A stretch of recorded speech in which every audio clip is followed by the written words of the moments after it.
পালিয়ে বিয়ে করেন তরুণ তরুণী, আশ্রয় দেয় এক আত্মীয়।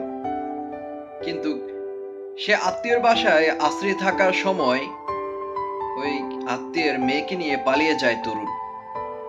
এমন একটি ঘটনা ঘটে গিয়েছে বলায়, যেটা এলাকায় বাসীর মধ্যে চাঞ্চল্যকর সৃষ্টি হয়েছে। তরুণী ঢাকা বিশ্ববিদ্যালয়ে পড়াশোনা করেন, বেসরকারি একটি বিশ্ববিদ্যালয়ে। আর তরুণ ঢাকা কলেজে শিক্ষার্থী। তরুণ সেখানে তার মামার বা আত্মীয় বাসায় থাকি পড়াশোনা করেন।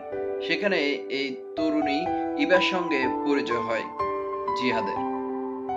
তাদের দুজনে গভীর প্রেম চলে, প্রায় 3 বছরের সম্পর্ক জিয়াদ এবং ইবার। তারপর তারা এই প্রেমটাকে প্রণয়ে পরিণত করার জন্য তারা বিয়ে করার সিদ্ধান্ত নেয়।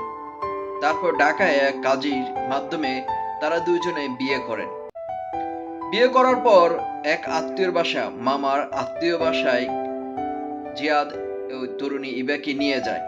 সেখানে দীর্ঘদিন থাকে।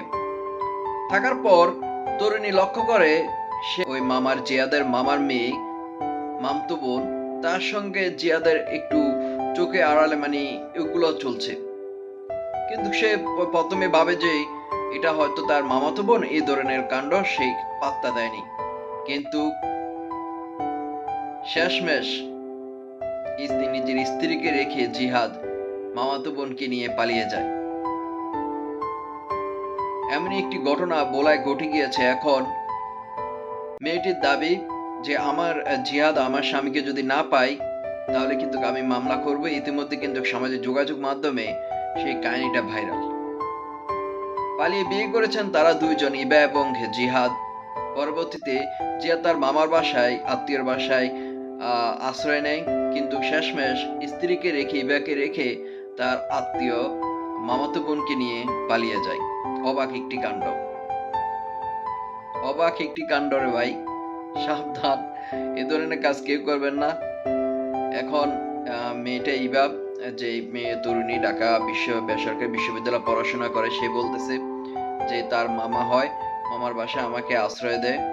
কিন্তু সেই মামা জিয়াদের সঙ্গে তার মেয়েকে বিয়ে দেওয়ার জন্য তাকে সরিয়ে ফেলা হয়েছে। এমনই একটি কাণ্ড। রে, কাকে বিশ্বাস করবেন রে ভাই? বিশ্বাস করে কিন্তু ইবা ভালোবেসে বিয়ে করেছেন, কিন্তু শেষমেশ ইবাকে জিয়াদ ধোঁকা দিয়ে চলে গেল।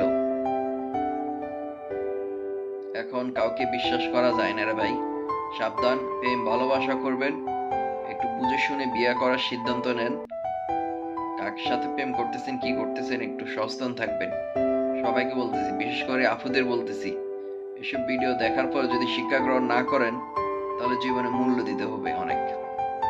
ভিডিওটা ভালো লাগলে অবশ্যই শেয়ার করে দিবেন। আর যারা আমার ফেসবুক পেজে দেখছেন, অবশ্যই পেজটি ফলো দিবেন। আর যারা ইউটিউব চ্যানেলে দেখছেন, অবশ্যই ইউটিউবটি সাবস্ক্রাইব করবেন। ধন্যবাদ সকলকে।